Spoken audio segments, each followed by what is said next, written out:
Good morning. Thank you for joining us at Unity South Central Region. You have found your way to the Business Mastermind. I'm glad that you're here. We are going to record this so that those who can't make it to the meeting can watch this on the website. And you'll notice there that if you get to the unitysouthcentral.org is the URL. If you get to the website, you'll see that there are couple of years of archives. So please feel free to scroll through those as well. There are lots of different classes available. Today, we are going to talk about how we hire, fire, and retain good staff, what it is to move ourselves through caring for staff and building a spirit-led team, building a team that is intentional. Sometimes, the way things work, we hire people, we let people go, we move through that process as things come up, as we need someone or as someone goes. But there is an invitation here to actually really be intentional about the team that you want and the process that you engage in as you move forward with the team that you have and the team that you will build over the next year or two or three, however long it is that you are focusing on this. So, why teams matter? Because we all know that ministry is never a solo act. And some of us are better than others. I laugh because I have this little Post-it note right here on my desk that says, I release the need to do it all myself.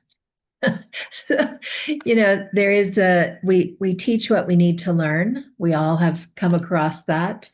And ministry is not a solo act.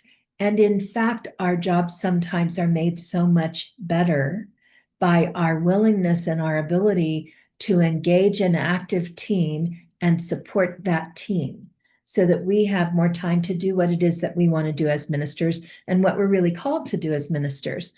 So our teams multiply our capacity and creativity. They give us the opportunity to do more, to bring more into the field of consciousness for the community, and to have the community held by a circle of people rather than just us.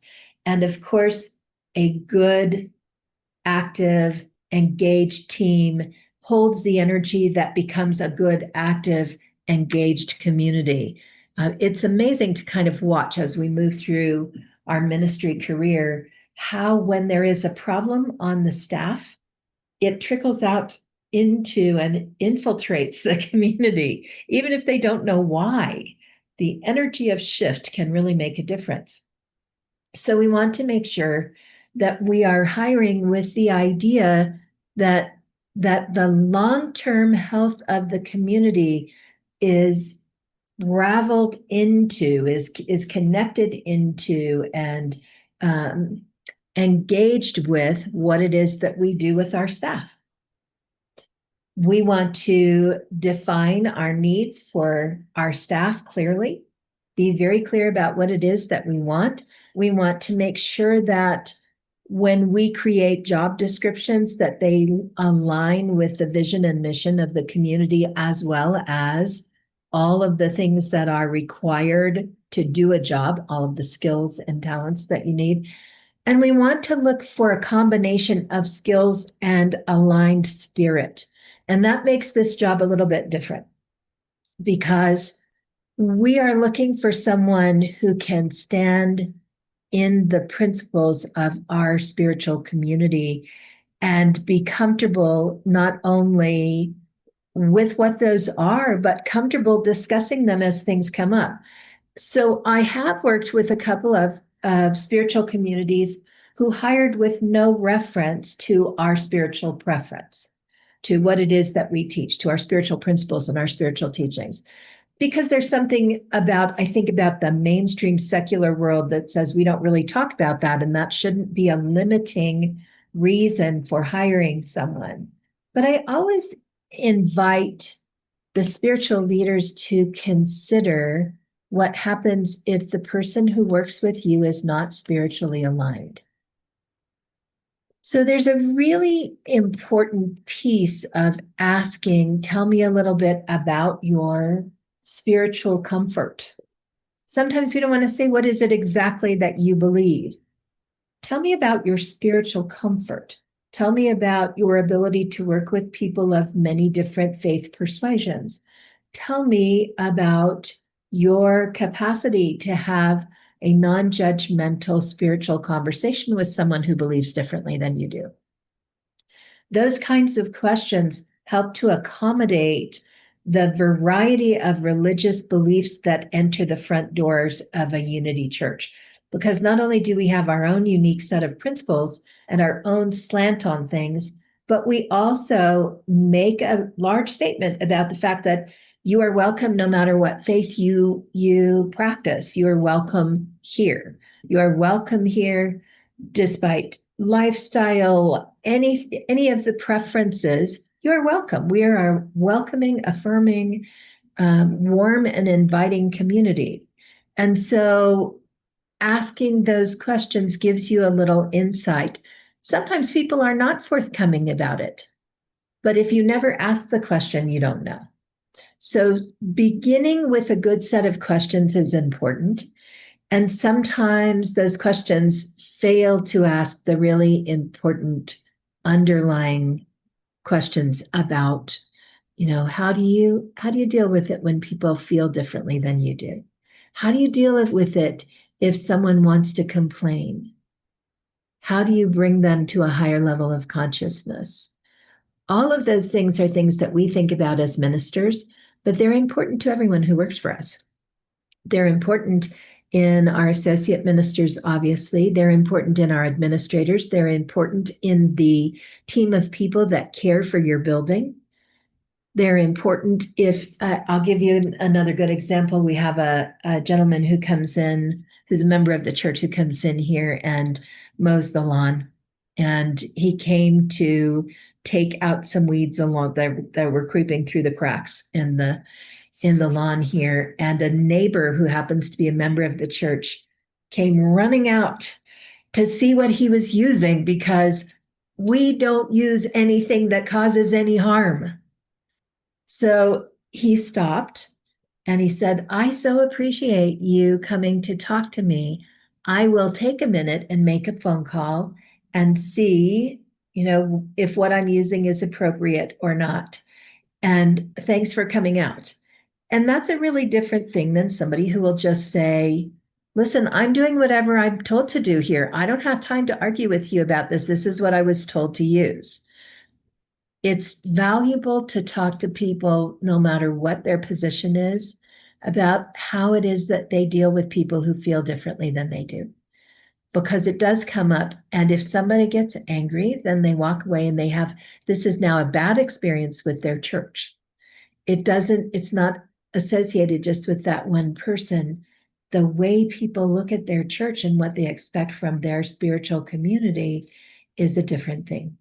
So, questions are important.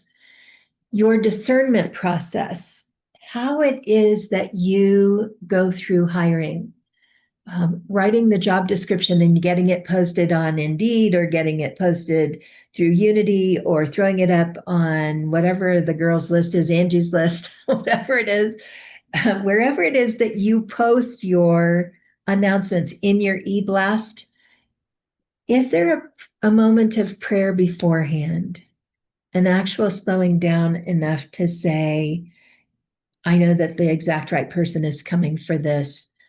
Allow this message to get out in front of their nose in every way possible. As I send this out, let it shine bright for the person who needs to have this job next.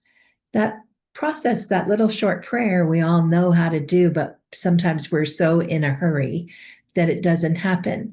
So looking beyond the resume, you get a lot back. I like to call people and at least hear their voice and see how my heart feels with it. What do you guys do? Do you guys just look at resumes, or do you actually call people and find out more about them?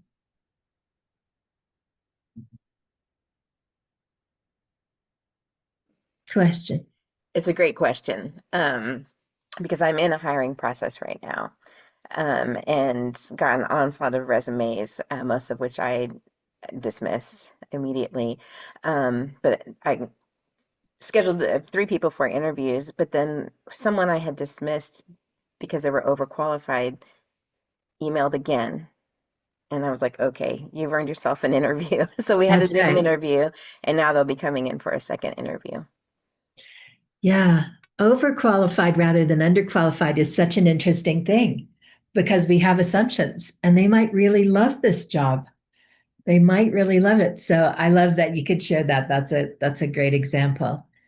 We talked about asking questions, asking heart-centered questions is just another way of saying to think beyond, do you know Word and Excel? Can you run a lawnmower?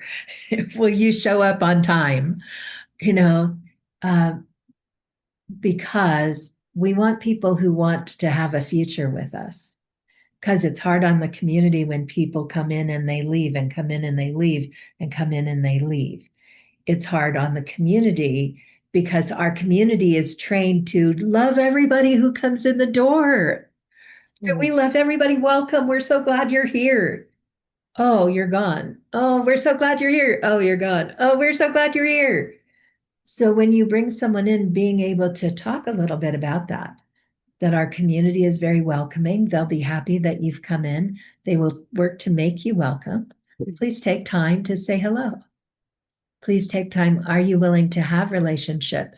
This can be really important to the people that like to sit at the desk behind their computer.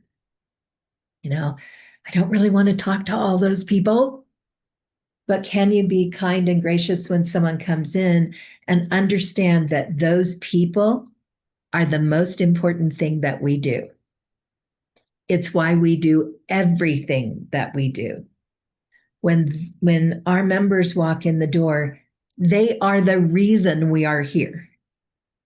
It is completely about those people who come in the door, members or new members from the community, new people coming in the door, people who are coming back, who are expecting to be grabbed and held, right? Because they don't come to community necessarily when everything is great. They come to community when they're feeling lonely, when they're grieving, when they're feeling disconnected, when they're feeling frightened, when they need to feel balanced and centered in something. So the way our people greet them, the way our staff greets and holds those people, and their ability to understand, even our ability to understand in our busiest moments, that the people are why we do what we do, is a really important part of your discernment process as you're working with people.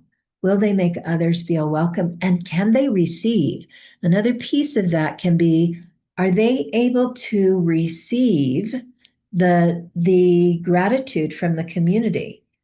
Are they able to open up when the community says, I'm so glad you're here? Can they receive that and stop and feel it and understand the depth of what it is that is offered to them? And that this is a spiritual experience. That when we bring people in, there are all the practical steps that we go through. Making sure we have a good job description, making sure that we have checked with the last person, if possible, if someone doesn't walk out on the job, making sure that we run the job description under their nose and say, is this still accurate to what this position is doing? Because sometimes they've picked up something or dropped something and it still shows up on the job description. So it's really valuable, if it's possible, to have them look at it and make sure you have a good job description, that your processes and your expectations are clear, and that this person has a chance to meet all the key people they'll work with, that they get a chance to at least say hello, get to know a little bit. All of that is really valuable in your practical hiring steps. And beyond practicality is an understanding that people who are led through our doors are on their own spiritual journey, and that it is not by accident that they came to us. It's not our job to change what they believe. It's not our job to proselytize. It's not our job to convert them to something new, but it is our job as ministers to recognize that for whatever reason that person has found their way to you or to me, that they are stepping into a spiritual arena, and they may or may not have ever worked in one before. And you all know working in a spiritual arena is something entirely different than other kinds of jobs. So talking to that is important. It's important to speak into what is different for you about working in a spiritual arena, to speak into the things that you've noticed are different for the people who work for you. Speaking into the difference between working in a secular environment and working in a spiritual environment is important. And one of the things that is different is that people are much more emotionally connected. They really care about who's working in our people really care about who's working in our space. And sometimes people who've never had that experience are not prepared for it. So speaking about that is important, and speaking about that how important it is to listen and give people an ear without necessarily getting wrapped into the story. Really important, again, in your discernment process before you even get to training. Do you believe that the people that you're speaking with or considering hiring are capable of working in the emotional field? And that means that we're considering emotional intelligence, which is not generally on a job description. Does this person have some emotional intelligence beyond the skill? And do they have an interest in being integrated into what it is you're doing for a longer period of time? One of the challenges that we have is upward mobility. There isn't a lot of upward mobility in a church. We don't have a lot of next steps you can go to. So it takes a particular kind of person to settle in and work on mastering whatever is their field, and getting them to understand that the quality of their work and their ability to improve the quality and systems of what they do makes a difference for the people who come here to soothe their soul, to care for their soul, even down to training the people who care for your building. When your building is clean, when everything is in the right place, then when people come in to pray or cry or share or learn, all of that, they don't notice anything out of place. They come in and they step right into whatever it is you're offering them. If the trash cans haven't been emptied, if things are dusty, if the windows aren't clean, if the floor is dirty, all those things are things that grasp people's attention and pull them away from what they came to your sacred space for. So the job of cleaning and caring for the environment is incredibly important. It really makes a difference in the experience that people have. But very few people connect those things. Very few trainers teach the value of the space. Very few trainers really speak into how we care for our temple space, our church space, our whatever we call our sacred space. It really does make a difference. And the person that you want caring for your building, you want to be able to understand that. How you answer the phone makes a really big difference in someone's first introduction.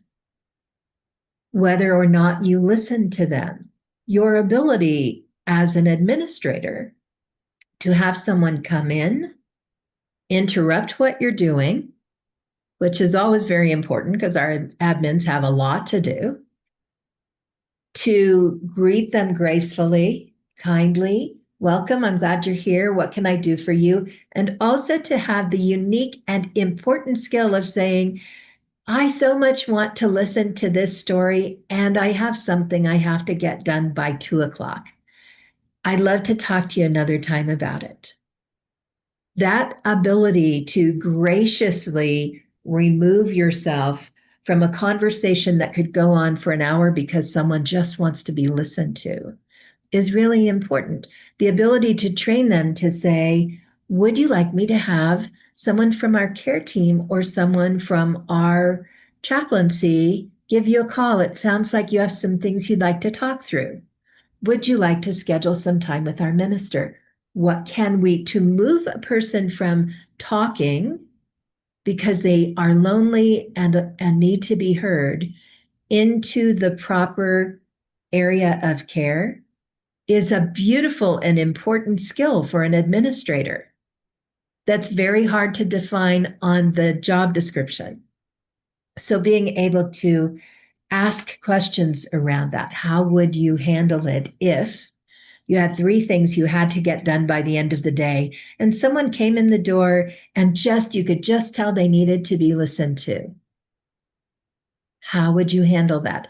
It's important because sometimes the right answer is I would stop and listen to them. If someone walks in and they just had a terminal diagnosis and you are the only person there, sometimes they need to talk for a minute. It takes, again, emotional intelligence to be able to move through that. When we hire someone, how we bring them in is really important. What happens most of the time is they just start their job. But what would it be like if we brought them into their job with an introduction on a Sunday morning? Your first day of work will be Sunday morning, October 5th, when we introduce you to the community so they get to see your face, so that you are familiar to them, and so that you get a chance to see a little bit about what we are as a community. How does that change things when they really have a picture of who they serve? We have a security guard who was with us for 25 years, had to have back surgery, could not come back to work afterwards. He was with us for such a long time, and people loved him so much. And when he left, bringing a new person in was a really big deal because this is the person who they rely on to keep them safe. And to bring him in on a Sunday morning and have people see his face and know who he is as he's walking around the building and be able to say hi and be able to say to your community, say hello. When you see Stefan, stop and say hello and get to know him. He's a great guy. You're going to enjoy having him around. A really different experience. And it also allows that person working security to begin to see faces, to begin to understand who belongs and who is here that, perhaps they need to pay more attention to. Be sure in your training that you teach your mission, vision, and core values. In most nonprofits, mission, vision, and core values is the place that a staff member will call you on your behavior. Your mission, vision, and core values say this, but how I am treated does not. So know that. When you introduce someone to your mission, vision, and core values, especially your core values, they apply to your staff members. Authenticity, whatever they are, compassion. Compassion can be a great, I have to go home and take care of my kids every other day. Well, your values say compassion. Yes, they do. And we will exercise a certain amount of compassion balanced with the expectations of the job. So it's challenging sometimes to work with the values, especially if you're working with someone on your staff who wants to take advantage of that.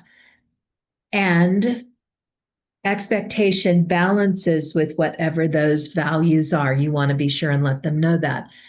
Making sure that you think about orientation as something more than just a day's worth of training. If you were going to bring this person in, we do a welcoming for our prayer chaplains. We do a welcoming for our volunteer team leaders. We celebrate all the different facets that come together in our community. How do we give more than training? How do we give a better initiatory experience, a sacred rite, a ritual, a something? And it doesn't have to be something that is overly spiritualized. It can be a simple thing like we give everybody a Unity t-shirt. We want you to have a Unity t-shirt. We want you to know you're part of the team. You are on the team. We give you a cup that says Unity on it because you're on our team. We take the time to walk you through the building and show you where every light switch is. And we take the time to bring you into a board meeting and introduce you to the board. You don't have to stay, but we just want you to walk in and say, hey, this is Larry. He's working on our lawn. We just wanted you guys to know him. This is so-and-so, so-and-so, so-and-so, so-and-so. We're so glad you're here. What are the initiatory experiences that you want your staff to have that make them feel really welcome? If they have an office, what will they walk into? I once walked into a business that I was asked to consult in and told, oh, it's fine. We'll give you office space. If you can do your other work there, but it will make it really easy for you if you have office space here.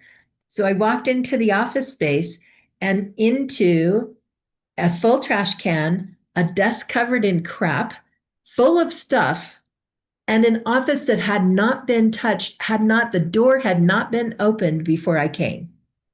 The last person who left, or whatever happened in the last thing that happened in the office, was exactly how the office was. I had to spend the day cleaning the office before I could use the office for anything.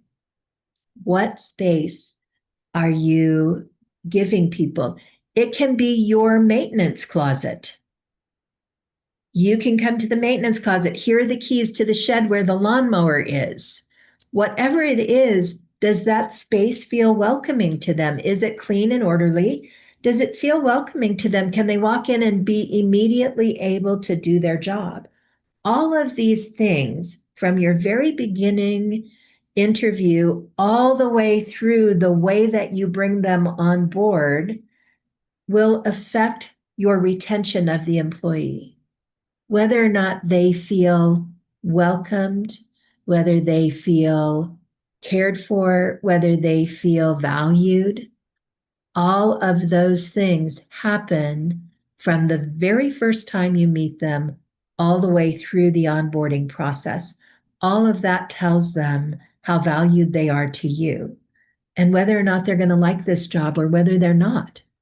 And sometimes it's about a lot more of whether they feel welcome and cared for and they like the people they work for than it is how much money you're paying them or what the expectations for the job are. Are you thinking about equipping them for excellence? Are you actually thinking into what they need to excel at their job? What kind of equipment do they need? What kind of education and mentoring do they need? What kind of feedback do they need in the first couple of months to actually improve?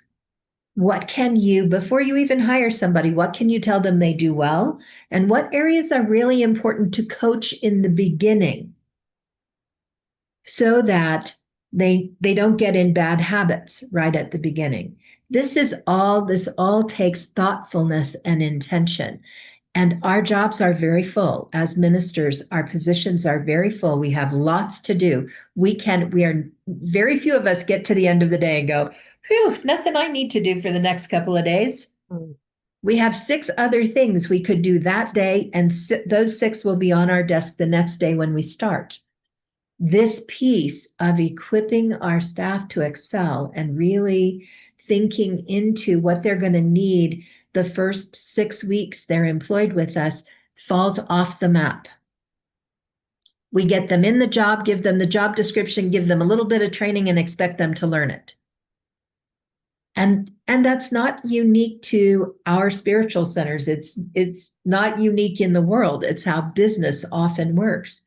But there's a really big difference in paying attention and writing in time with your new staff member on your agenda, doing a weekly check-in with them the first couple of weeks, stopping at the end of the day and saying, how was your day? Did you have everything you need? Is there anything that I could do to make this better? Or any questions that have come up for you? That really helps. Observing if you notice something happening in a different way than you want it to, giving yourself time during the day to come back and say, hey, can we talk about the gentleman that came and knocked on the door that you let into the lobby? Maybe it depends on what your policies are. Our policy is if we don't have two available people, we don't let people in the door who are there visiting for the first time, because it's not a safe world right now. And because if no one else is available to be with you, you can be overcome very easily, and there's no way that someone else is able to protect you. So we're very careful about just coming and knocking on the door and saying, hey, we have a visitor. Can you check in with me in just a minute? It's just a small little process. But whenever we're able, we enact processes for safety. Because not only is it important for the obvious reasons, but it helps our staff to know we really care that they're okay. We really care that they're all right. What are your processes for safety? How do you interact, and how do you help people excel? There isn't a lot of future growth in most of our positions, and yet there are opportunities for us to increase people's pay, to give them smaller tasks that are kind of stuck on our plate or somebody else's. There are things that can happen. And there is training available that we can send them to that help them to hone their skills. When you bring somebody on and you move them toward excellence, you want to think to yourself, am I training them to stay here working with me, or am I training them for someone else? Because if there's nowhere to go and no appreciation for excellence, you are training them to eventually leave you and take the skill you worked so hard to cultivate in them to somebody else. It's important to think about where you start your salary and where your salary caps for any position. If you start them at the salary cap, they have no reason to work towards something more. And if the salary cap is not fair, it's not where you want it to be, then maybe you want to talk with your board early about nudging it upward as a particularly skilled person improves their skill. But it's a unique situation that we have. We don't have middle managers. We don't have that next level that people can move to. It's important to think about what it means when you talk about future growth and retention, because a lot of positions have a 2 or 3 year kind of cycle. Administrators can be that way. In the first year, they're learning. In the second year, they're mastering. In the third year, they're bored because they've done everything they can do and there's nothing else new. So what happens then? They start thinking, well, I'm not going to get a raise. Maybe I need to go to the next job. Maybe I need to start looking, and then you're back to starting over again. So it's stuff to be aware of and think about in your big picture hiring plan and in your conversation as you bring people on. Cultivating belonging. Your rituals and check-ins are really important. I was in a church with someone who said, we don't do sit-down staff meetings, we do stand-ups. We do a 15-minute stand-up in the morning. We come and stand around the counter and we do a quick check-in and everybody goes. And I asked, how is that for relationship? How much do people actually do you check in on how people really are? No, really, we just talk about what the work is for the day. It's those check-ins, how are you? What's going on for you? Are really valuable. They tell you a little bit about your staff. Just a personal check-in. We don't need all the details, but if you had a fight with your husband this morning, it's okay to say, I'm kind of crabby today. I had a fight with my husband. I had a fight with my partner. I had a fight. I'm upset with my kid. My kid's homesick and I'm here. I'm worried about my kid. If you know that, then later in the day, if that person has most things cleared and you can make them clear, you can say, listen, you have a sick kid, go home. Go be at home. Is there anything else you have to do here before you can go home and be with your kid? They will feel really cared about, that you care about them and you care about what's going on. But if you never do that kind of a check-in, you have no idea what's going on with your folks. And there can be many, many things. I have to have a medical test. Okay, cool. What do you need from us? What can we do to support you? You know, these things really make a difference in retention. Write on your calendar the day that you hire somebody, put it on your calendar for the next year. Very few things mean as much as putting flowers or a little cake or some cookies or a little note on a card on somebody's desk saying, Happy 1 year anniversary. We are so grateful you're here. It's hugely valuable. That little bit of effort takes you 2 minutes to put it on your calendar. And just, a run to the store, or if you're like me and you have a box of cards available, just pulling out a box of cards, pulling out your box and writing a note. But for the person who is being welcomed, it means an awful lot. Keep it on your calendar. 2 years, you made it 2 years, 3 years. Oh my gosh. I'm so happy you're still here. You have become such a valuable part of what we do around here. All of that matters. Building a culture of appreciation between each other. If you do that staff sit down or that staff stand up and you check in, giving a moment to say, is there anybody here you want to thank for anything that's happened for you?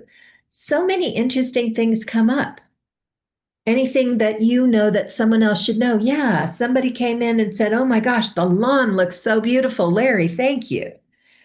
They came in just raving about how lovely everything looks here. We all need to hear that. But if we don't create the opportunity in our staff to give appreciation, it all has to come from us. And there's nothing wrong with appreciation coming from us. But giving staff the opportunity to appreciate each other begins to create community and weaves together hearts. And people are reticent to leave a place where they belong, where they feel connected and they feel like part of a team rather than just a person doing a job there. This is just what we were talking about, supporting well-being. Doing your check-in is really a good way. Understanding, I have a staff member now, an administrator, who is supposed to work till 4 o'clock every day. She has gotten very used to my stepping out of my office at 4 o'clock and saying, why are you still here? What needs to be done that you can't go home? Because if we're overloading your job schedule and we've promised you 9 to 4, I want you to be able to leave at 4 o'clock. And it's my job to balance the workload. So she's really getting good at working on how she spreads out and manages her workload so she can get out of here at 4 o'clock. Because if I keep my word with her and she keeps her word with me, we know how to support each other. And one of the things she loved when she came into this job was that her day ends at 4.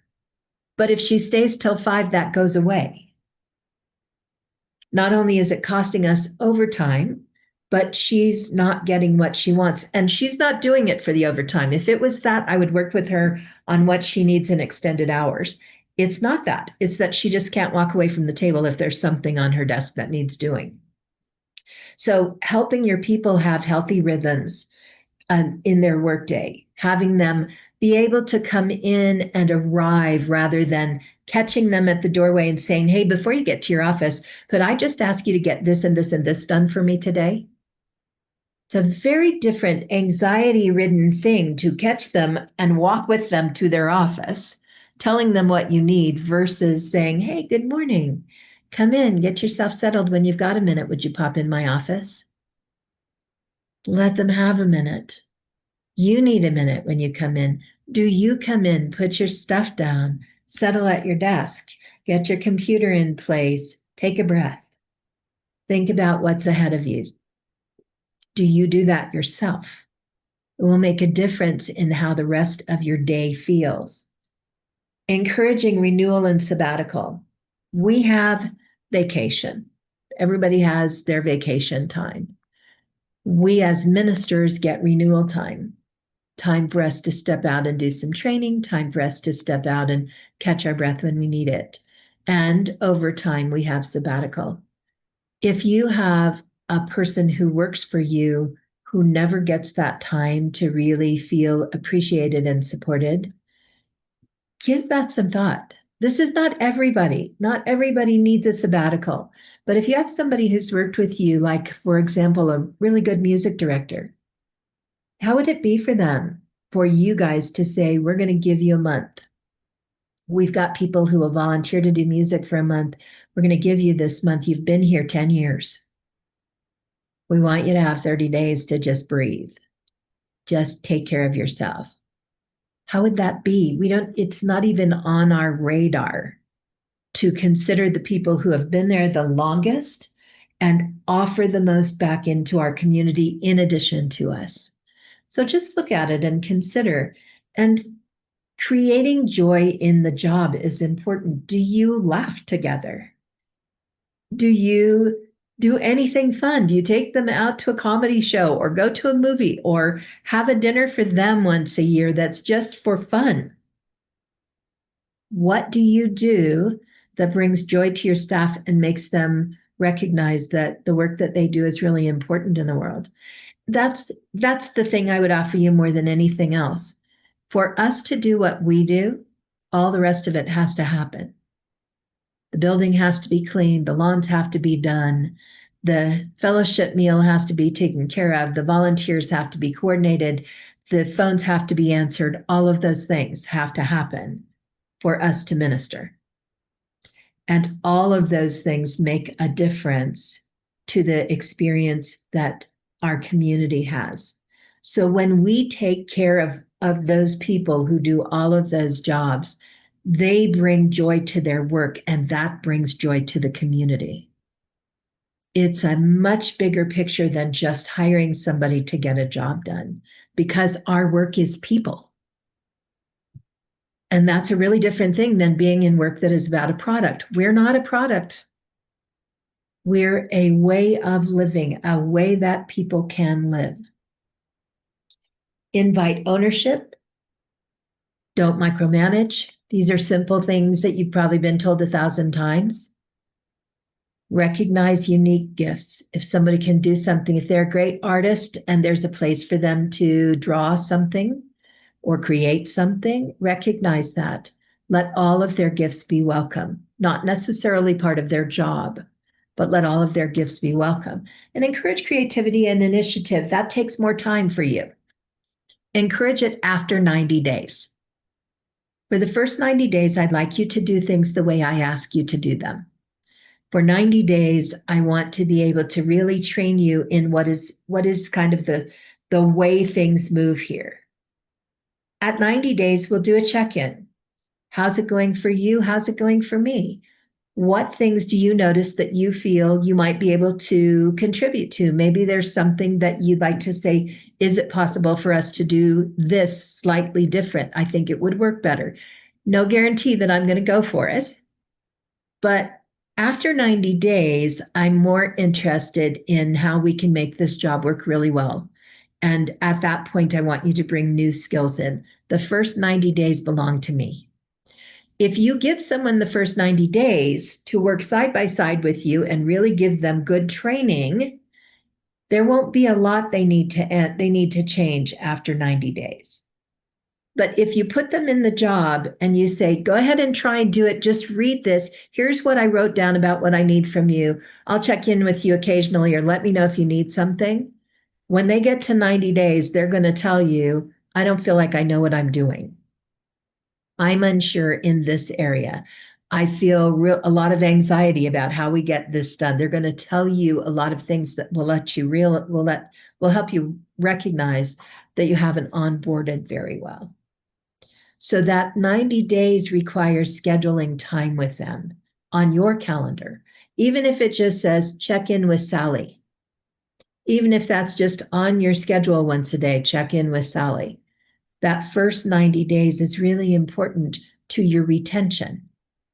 People who are cared for really well and brought on board with a lot of encouragement are likely to be there 5 years later, so long as you continue to take care of them. But you are responsible as an employer to care about how they are, not to just move around them, but to really care about how they are. It makes a difference.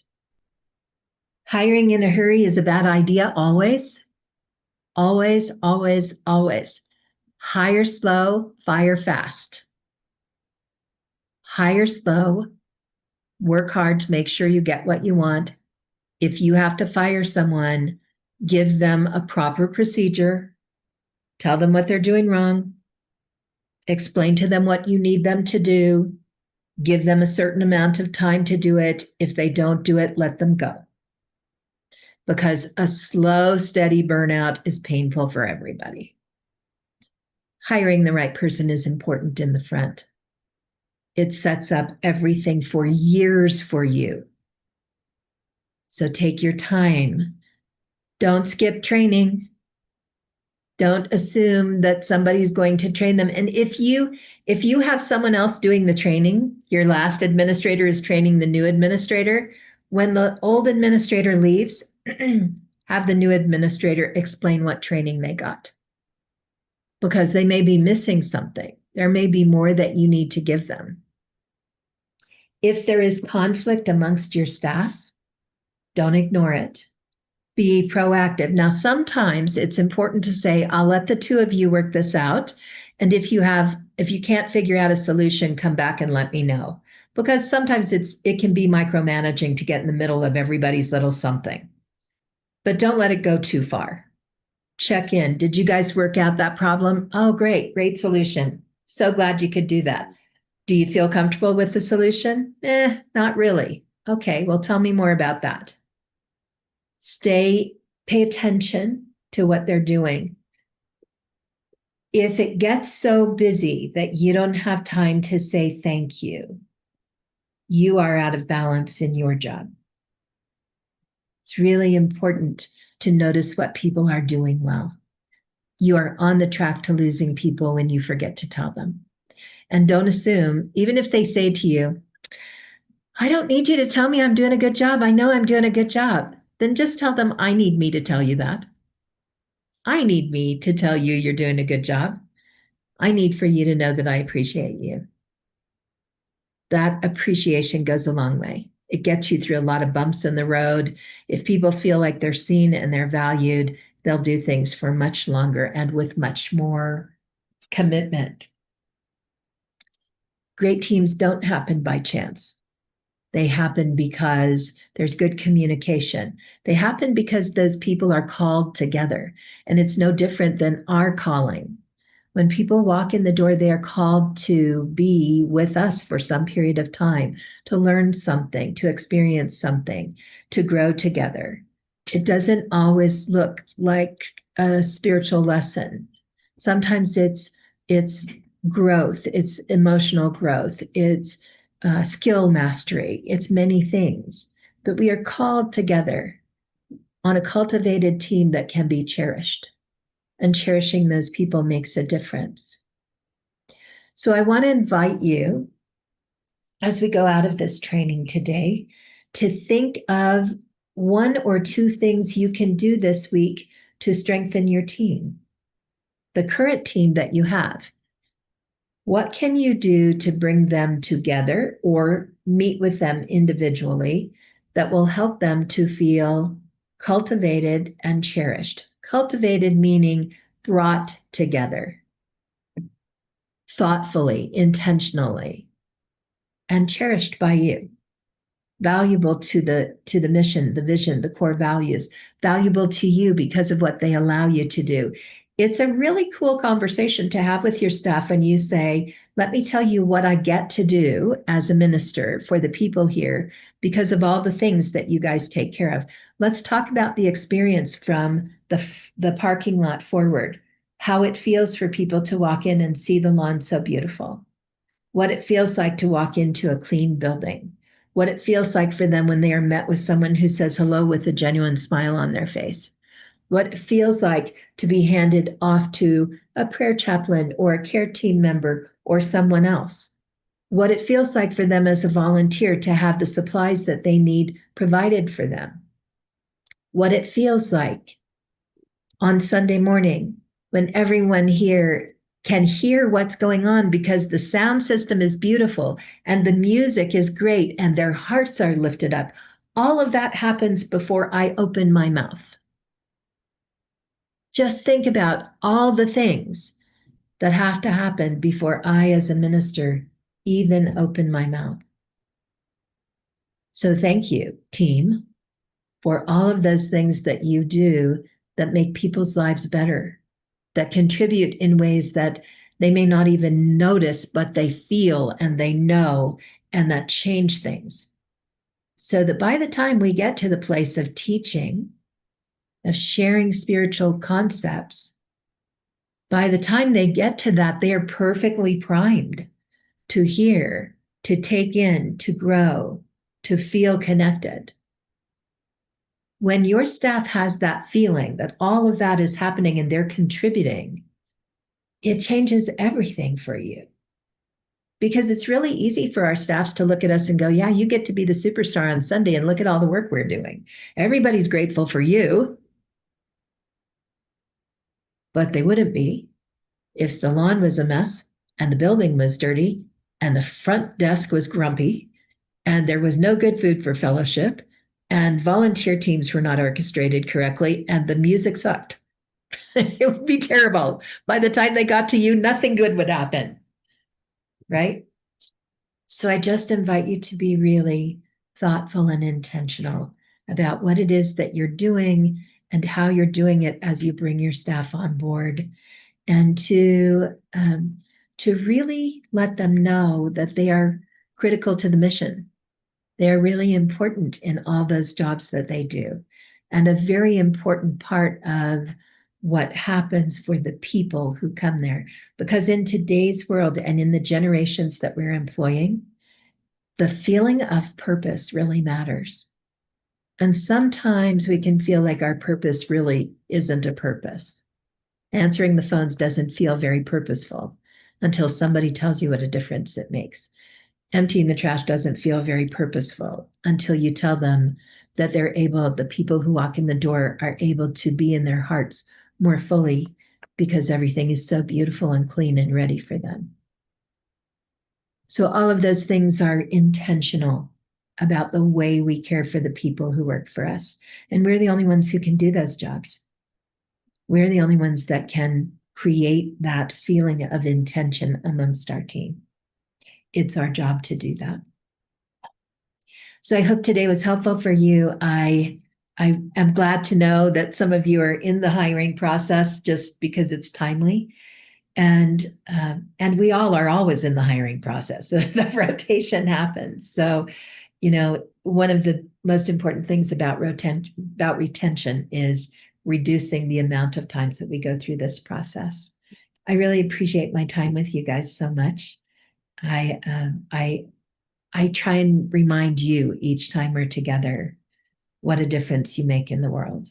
This work that we do matters. It matters now. It matters all the time. In today's world, it matters so much that people have a safe place to go and people who welcome them. So I just honor who you are and your commitment to this good work, and say thank you for that, for what you do. And thank you to the region for letting us have an opportunity to get together every month and talk about this, and for the good work they do too. So I hope you'll remember them as you guys are probably going into your budget season as we are.